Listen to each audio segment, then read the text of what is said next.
जब तालिबान ने अफगानिस्तान के ऊपर अपना कब्जा किया था, तब हमारे देश में कई सारे बुद्धिजीवियों का कहना था कि भाई ये तो एक जीत है, तालिबान ही तो असली अफगानिस्तानी है, तो ये तो एक बहुत बड़ी जीत है कि उन्होंने अमेरिका को वहां से भगा दिया।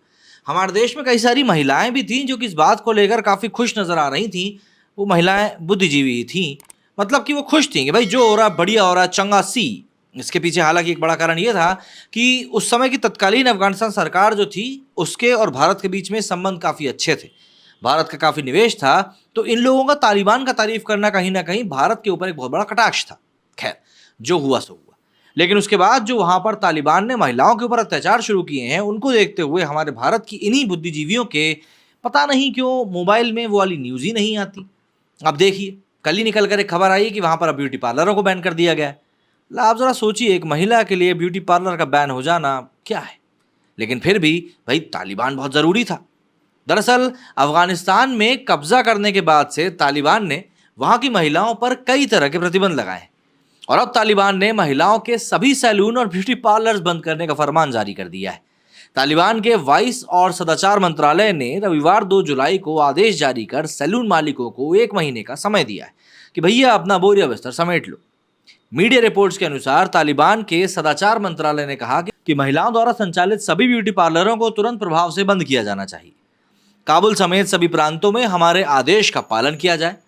आदेश का उल्लंघन करने वालों को कड़ी कानूनी कार्रवाई का सामना करना पड़ेगा। बल्कि मुझे तो ऐसा लगता है इनको कानूनी कार्रवाई से बढ़कर तालिबानी कार्रवाई कहते तो शायद ठीक रहता।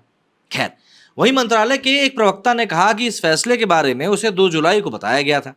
इसके बाद सैलून और ब्यूटी पार्लर चलाने वालों को 1 महीने का टाइम दिया गया है।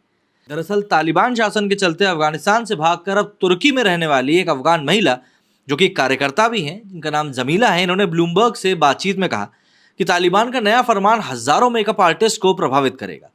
इस आदेश के चलते सैकड़ों ब्यूटी पार्लर बंद हो जाएंगे। तालिबानी महिलाओं को इंसान के रूप में नहीं बल्कि दमन करने वाली वस्तु के रूप में देखता है। बताते चलें कि इससे पहले 1996 से लेकर 2001 तक अफगानिस्तान में शासन के दौरान भी तालिबान ने वहां ब्यूटी पार्लरों पर बैन लगा दिया था और अब अगस्त 2021 में अफगानिस्तान पर एक बार फिर कब्जा करने के 2 साल के भीतर ही तालिबान ने ब्यूटी पार्लर पर बैन लगाने का फरमान जारी कर दिया है। अफगानिस्तान में तालिबान के कब्जे के बाद नकाब और हिजाब वाले पुतले वहां की पहचान बनते जा रहे हैं। दरअसल तालिबान ने पुतलों को लेकर फरमान जारी किया था। इस फरमान में पुतलों को हटाने या फिर उनका गला काटने की बात कही गई थी। इसके बाद दुकानदारों ने गुजारिश करते हुए कहा था कि यदि पुतले हट जाएंगे तो उन्हें कपड़े बेचने में समस्या होगी। इसलिए अब तालिबान ने कहा है कि सभी पुतलों पर नकाब होना चाहिए।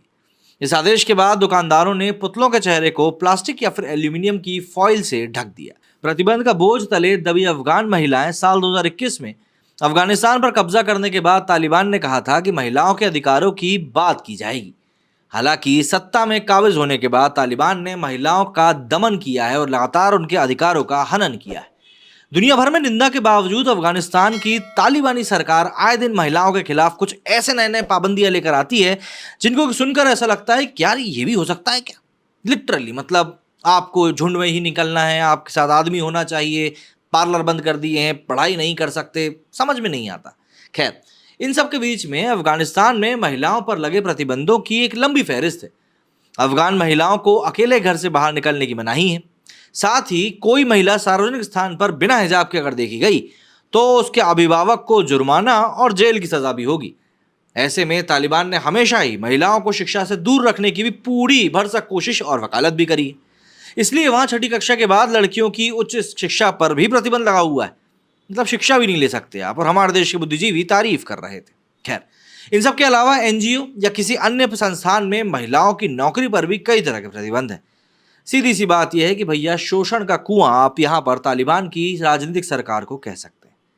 मेरे सुनिए फिलहाल इतना ही। जय हिंद, जय भारत।